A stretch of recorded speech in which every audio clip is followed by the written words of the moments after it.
बिस्मिल्लाहिर्रहमानिर्रहीम अल्लाहुम्मा सल्ली अला मुहम्मद व अला आलि मुहम्मद व बारिक व सल्लिम अलैहि। डियर स्टूडेंट्स, बेटा जी आज हम पेज 46 पे टॉपिक पढ़ रहे हैं ऑक्साइड्स ऑफ सिलिकॉन, और उसमें पहला जो है वो सिलिकॉन डाइऑक्साइड।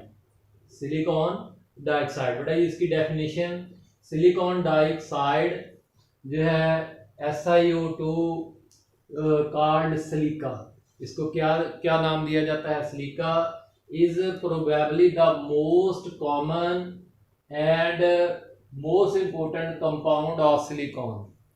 तो स्ट्रक्चरल फार्मूला इसका पेज 47 पे जो है, in silica every silicon atom is surrounded by 4 oxygen atoms attached tetrahedrally. देखें जरा, एक सिलिकॉन के इर्द गिर्द 4 ऑक्सीजन एटम जो हैं वो टेट्राहेड्रली पाए जाते हैं। अगर आपको देखें इस डॉट वाली लाइंस को, तो ये डॉट लाइंस जो हैं ये इनके कॉर्नर जो हैं वो 4 बनते हैं। तो ये टेट्राहेड्रल यूनिट बेटा बन जाता है, जिसके सेंटर में सिलिकॉन पाया जाता है। 4 कॉर्नर्स पर ऑक्सीजन एटम्स जो हैं वो अरेंज हैं। तो 4 oxygen atoms and each oxygen atom has two close silicon जो है नेबर्स। तो जरा देख लें, एक सिलिकॉन के इर्द गिर्द 2 ऑक्सीजन, हर सिलिकॉन के इर्द गिर्द 2 ऑक्सीजन, इस तरह से ये या ये 2 ले लें, इस तरह से पाए जाते हैं।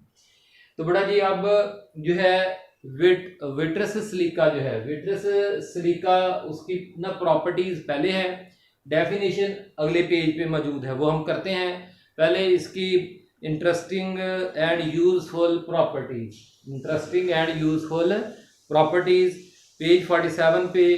High transparency to light, vitreous silica जो है उसमें से रोशनी बड़े बिल्कुल मतलब इस तरह से गुजरती है जैसे हवा में से गुजर रही हो, लेकिन बहरहाल हवा जैसी ही नहीं, तो कुछ ना कुछ तो कम होती है, लेकिन ट्रांसपेरेंट ज़्यादा होता है।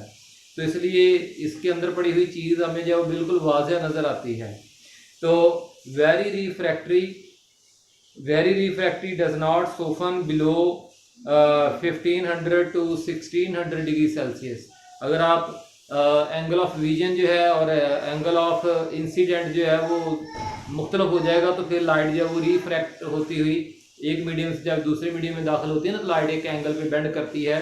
तो इसी तरह से जब लाइट जो है वो विट्रस सिलिका में से गुजरती है तो वो एक ख़ास एंगल पे वो बेंड करती है, वो एंगल ऑफ विजन भी डिपेंड करता है। वेरी लो थर्मल एक्सपेंशन, इसका थर्मल एक्सपेंशन इंतहाई लो है, यानी ज़्यादा गर्म करने से ये एक्सपैंड नहीं करता है। तो एक्सीलेंट इंसुलेटर और हार्ड, ब्रिटल एंड इलास्टिक, सख्त होता है, ब्रिटल या स्ट्रेस लगाने से जो है वो छोटे छोटे पीसेस में टूट जाता है, स्ट्रेस को बर्दाश्त करता है, इसलिए elastic. Insoluble in water and inert towards many reagents. तो यही वजह है कि लेबॉर्ट्रीज में टेस्ट ट्यूब्स, बीकर जो है, मेजरिंग सिलेंडर्स या और भी इस तरह के जो बॉटल या जार्स वगैरह हैं वो विट्रस सिलिका से ही बनाए जाते हैं। तो क्योंकि उनमें से हमें रीडिंग भी सही नज़र आती है, और दूसरा जो है वो इंसुलेटर भी है, low thermal coefficient of expansion भी है। It is resistance toward all acids except HF, सिवाय HF के, वो उसके साथ रिएक्ट कर जाता है। तो कैसे विट्रस सिलिका बनाते हैं वो पेज 48 पे हम पढ़ेंगे आगे। तो पहले अब आ गई है बारी बेटा जी किसकी? क्वार्ट्ज की। किसकी बारी आ गई है? क्वार्ट्ज की। क्वार्ट्ज की definition, the common crystalline form of silicon dioxide. Common crystalline जो है crystalline form of silicon dioxide is hard, brittle, refractor, colourless solid which differs very markedly from carbon dioxide. लेकिन वो एक अलग मसला है, बस आपने कलरलेस सॉलिड तक जो है वो इसकी डेफिनेशन याद कर लेनी है। बेटा जी क्वार्ट्ज हमने पिछले लेक्चर में भी पढ़ा था, रॉक क्रिस्टल्स, जिसे क्रिस्टल वाला पत्थर कह देते हैं, ठीक हो गया ना जी। एमिथेस्ट क्वार्ट्ज नीलम होता है, स्मोकी क्वार्ट्ज धुआंधार शक्ल का पत्थर होता है। तो इसी तरह से रोजी क्वार्ट्ज गुलाबी, आतशी, कुछ लोग इसको बोलते हैं मिल्की, दूधिया, ओपल भी दूधिया ही होता है, ठीक है जी। और इनके साथ जो है वो कोई मिस्ट्रीज जो है वो अटैच कर दी जाती हैं, कोई नफ्सियात या कोई बरल वो केमिस्ट्री नहीं है। तो अब एक यहाँ से एक छोटा सा शॉर्ट क्वेश्चन आप किताब में बना हुआ है, उस शॉर्ट क्वेश्चन की पहले बैकग्राउंड को पढ़ ले। क्या है? Both carbon and silicon have 4 electrons in their valence shell. दोनों के वैलेंस शेल में 4 है, but both also forms 4 covalent bonds, 4 covalent bond भी बनाते हैं, जैसे आपको सिलिका में नजर भी आ रहा है। ठीक हो गया ना जी। वेरी मार्कली फ्रॉम, लेकिन फिर भी जो है वो कार्बन से उसका बड़ा फर्क होता है। तो so why should there be big difference between CO2 and SiO2। SiO2 room temperature पे क्रिस्टलाइन सॉलिड है, और जबकि CO2 जब रूम टेम्परेचर पे क्या है, एक गैस है और जो है वो नॉन पोलर भी है। तो ये इतना बड़ा डिफरेंस क्यों है? तो इस सवाल को हमने यूं सवाल बना दिया, what is the difference between CO2 and SiO2, why is this difference, ये डिफरेंस क्यों है? तो उसका जवाब है, आप किताब में लिखा हुआ, the answer lies in the fact, the answer lies in the fact. यहां से शुरू हो जाता है ये paragraph. The silicon atoms are much, answer शुरू हो गया आपका, much larger than carbon atoms. Silicon atom का साइज जो है वो बड़ा होता है किससे मुकाबले में? कार्बन से। तो thus tends to surround themselves with more oxygen, इसलिए वो अपने इर्द गिर्द ज्यादा ऑक्सीजन एटम्स को इकट्ठा कर सकता है। तो इसलिए सिलिकॉन अपने इर्द गिर्द 4 ऑक्सीजन को इकट्ठा कर लेता है, और कार्बन डाइऑक्साइड छोटे साइज का है तो सिर्फ 2 ऑक्सीजन को। तो वो 2 ऑक्सीजन के साथ डबल बॉन्ड बना लेता है। कार्बन डाइऑक्साइड का पिछले लेक्चर में भी हमने पढ़ा था इस तरह से। ठीक हो गया ना जी। तो बेटा जी, silicon forms only single bond with oxygen atoms whereas carbon forms double bonds. तो carbon in fact forms double bonds with each of the 2 oxygen atom to produce a small symmetrical linear molecule carbon dioxide which is volatile, यानी वो volatile है। अगर आप dry ice में भी रखेंगे तो उसमें भी वो रूम टेम्परेचर पे से उसमें से वेपर्स बनते रहेंगे। तो बेटा जी, और उसके अलावा जो है रीजनेबली रिएक्टिव और रिएक्टिव भी है, जबकि सिलिका इतना ज़्यादा रिएक्टिव नहीं होता है। अब बेटा जी, हेडिंग आपका शुरू हो गया है crystalline structure of quartz. Crystalline structure definition के बाद बीच में एक अलग आ गया था, वो हमने डिस्कस कर लिया है। ठीक हो गया ना, ये शॉर्ट क्वेश्चन आ गया था तो ये हमने कर लिया है। अब क्रिस्टलाइन स्ट्रक्चर क्वार्ट्ज का जो पैराग्राफ है, ये वाला जो पैराग्राफ है जो इस फिगर के ऊपर है, इसका हेडिंग आप क्या बनाएंगे? Crystalline structure of quartz. तो बेटा जी, the silicon atom can be approach closely by 4 oxygen atoms. एक सिलिकॉन के इर्द गिर्द 4 ऑक्सीजन एटम जो है वो आ जाते हैं, and a single bond with each tetrahedral angle. वो पहले भी मैंने आपको बना के दिखाया हुआ है। ये देखें, सिलिकॉन के इर्द गिर्द, ये सिलिकॉन है तो इसके इर्द गिर्द जो है वो 4 ऑक्सीजन, 1 2 3 और 4 जो है वो कोवलेंट बॉन्ड्स के जरिए से अटैच हो जाते हैं। The structure can be continued, और ये फिर स्ट्रक्चर चलता है, जैसे इसमें आप नजर आ रहा है, आपको फिगर 3.1 में भी नजर आ रहा है आपको कि ये कंटिन्यूसली चलता है 3 डायमेंशनली। ये टेट्राहेड्रल यूनिट्स अपने आप को रिपीट करते हैं 3 dimensionally and continuous and joint. इस लफ्ज को हाईलाइट कर लें, joint silicon oxygen network, joint network.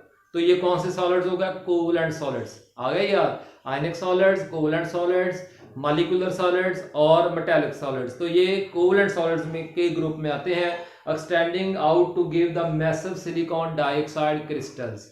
तो बेटा जी, इन द इंटीरियर, अब यहाँ से आपका हेडिंग होगा इस पैराग्राफ का, SiO2 is the empirical formula of silica and quartz. Silica and quartz का क्या हेडिंग होगा इस पैराग्राफ का?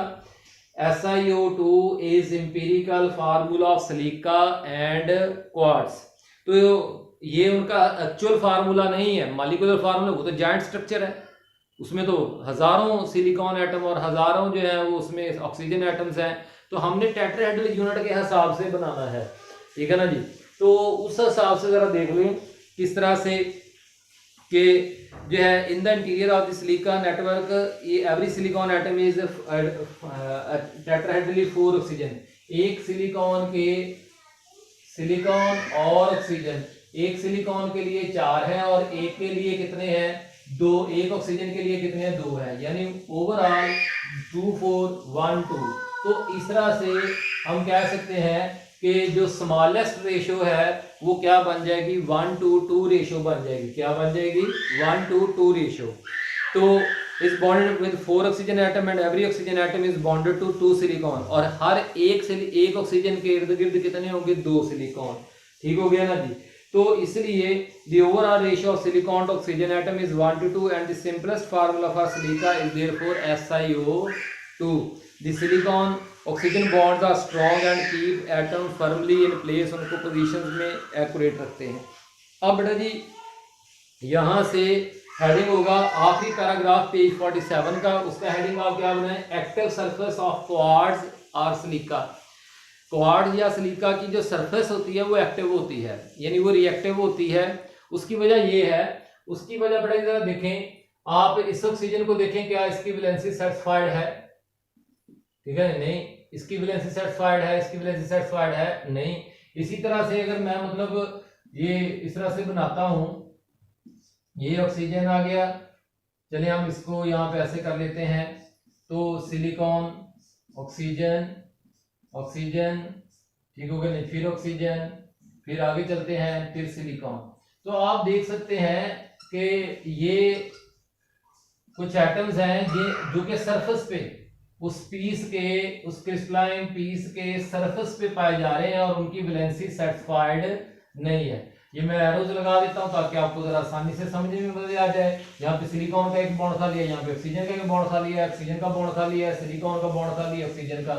तो ये जो सरफेस पे पाए जाने वाले ऑक्सीजन एंड सिलिकॉन एटम्स हैं, ये इनकी चूंकि वैलेंसी सेटिस्फाइड नहीं है, तो इसलिए ये बॉन्ड बनाने के लिए तैयार है किसी भी दूसरे एटम या एटम के साथ जो है। तो इसलिए the atoms of silicon oxygen at the surface of the chunk, यहाँ पे चंक पीस के लिए बोला गया, क्रिस्टलाइन लेटस के लिए बोला गया है, ठीक है जी, do not have all their valency forces यानी वैलेंस बॉन्ड सेटिस्फाइड। तो as in shown in the figure, तो they have therefore they have high surface activity of silica। तो यहाँ पे जो है वो बड़ी स्टिकी किस्म की ये यानी कि चीज़ों को अपने साथ बाइंड कर सकते हैं, दूसरे केमिकल्स को। अब बेटा जी हेडिंग आपका आ जाएगा क्या जी, आखिरी हेडिंग जो है वो पॉलीमर्स ऑफ क्वार्ट्ज, पेज 48 पे, पॉलीमर्स ऑफ क्वार्ट्ज, क्वार्ट्ज के पॉलीमर्स। देखें पॉलीमॉर्फिज्म क्या थी, वो फिनोमिना जिसमें एक सबस्टांस के कई डिफरेंट क्रिस्टलाइन शेप्स पाए जाते हैं, उन डिफरेंट क्रिस्टलाइन शेप्स को हम पॉलीमॉर्फ्स कहते हैं। तो ये बेसिक यूनिट तो टेट्राहेड्रल है, लेकिन टेट्राहेड्रल अपने आप को सिमेट्री में जब डिफरेंट अंदाज से तरतीब देता है तो फिर डिफरेंट किस्म के जो है वो क्रिस्टलाइन शेप्स बन जाती हैं इन ईच। जैसे अभी हमने आपको पढ़ाया ना जी, जो है वो क्वार्ट्ज क्रिस्टल जो है, फिर एमिथेस्ट पढ़ाया, rock crystal, amethyst, smoky quartz, rosy quartz जो है, रोज क्वार्ट्ज, मिल्की क्वार्ट्ज वगैरह। तो in each of the very crystalline forms of silica there is a special pattern which is repeated throughout the crystal, जो कि पूरी crystal में अपने आप को एक वो स्पेशल पैटर्न रिपीट करता रहता है, ठीक है ना जी। In a regular and definite crystal it is the regular tetrahedral arrangement of 4 oxygen atom around each oxygen is persistent. वो सब पॉलीमॉर्फ्स में वही टेट्राहेड्रल ही है in each crystalline form, but SiO bond angles, लेकिन जो बॉन्ड एंगल्स हैं and the rotation about यानी सिमेट्री जो है are different in different polymorphic species. Polymorphic species की बड़े मैंने आपको एग्जांपल्स अभी फिर दोबारा दे देता हूँ, amethyst quartz, smoky quartz, milky quartz, opal, rock crystals, ये जितने भी याकूत, नाग वगैरह होते हैं ये सारे इस तरह से। अब बेटा जी आ गया विट्रियस सिलिका, हेडिंग क्या होगा, vitreous silica preparation and definition. Vitreous silica की अब क्या आ गई है, प्रिपरेशन एंड डेफिनेशन। हमने पीछे उसके इंटरेस्टिंग प्रॉपर्टीज एंड यूजेस पढ़ लिए थे, तो अब जो है ये कैसे तैयार किया जाता है। When crystalline silica is heated sufficiently in it melts, तो ये मेल्ट करेगा, उसी सिलिका को जब हम गर्म करते हैं तो वो मेल्ट कर जाएगा into A viscous liquid having a random structure, ठीक है ना जी। तो प्रिज्यूमली दैट, और उस देखें लिक्विड स्टेट में है, लेकिन लिक्विड स्टेट में भी हर सिलिकॉन के इर्द गिर्द क्या होंगे, एवरेजन 4 ऑक्सीजन होंगे, और ऑक्सीजन के इर्द गिर्द क्या होंगे, 2 सिलिकॉन एटम्स होंगे। When this liquid silica is cooled, जब इस लिक्विड सिलिका को ठंडा होना दिया जाता है, it does not crystallize readily, ये फौरन क्रिस्टलाइज नहीं करता, आस्ता आस्ता क्रिस्टलाइज करता है, but usually it under super cools, ठीक है जी, मतलब सुपर कूल लिक्विड की तरह बिहेव करता है, ट्रेमेंडसली एंड इवनली बिकम्स और आखिरकार eventually becomes rigid without having undergone orientation. सही प्रॉपर ओरिएंटेशन रेगुलर अरेंजमेंट्स की बजाय थोड़ा सा वो रैंडमनेस रह जाती है, ठीक हो गया ना जी। Into a regular crystalline pattern this rigid highly under super cool liquid, है वो सॉलिड ही लेकिन हम उसको सुपर कूल लिक्विड क्यों कह रहे हैं? सुपर कूल तो वो सॉलिड है, ठंडा है, सॉलिड हो गया है, लेकिन लिक्विड उसको क्यों कह रहे हैं? क्योंकि वो उसमें अभी भी जो टेट्राहेड्रल यूनिट्स हैं वो मुकम्मल तौर पर जो है वो ऑर्डरली अरेंजमेंट नहीं रख रहे हैं, तो इसलिए उसको जो है वो क्या कहा गया है? Super cool liquid. यानी सॉलिड स्टेट में टेट्राहेड्रल अरेंजमेंट्स जो है वो बेतरतीब पाए जाते हैं, तो इसलिए this rigid highly under super cool liquid is called vitreous silica और silica glass, frequently incorrectly refer to as fused quartz. इसका दूसरा नाम क्या रख दिया जाता है? Fuse quartz. ठीक हो गया ना जी। तो बेटा जी कोई भी सवाल व्हाट्सएप पूछा तो हम सबका आमीन नासर आमीन, शुक्रिया।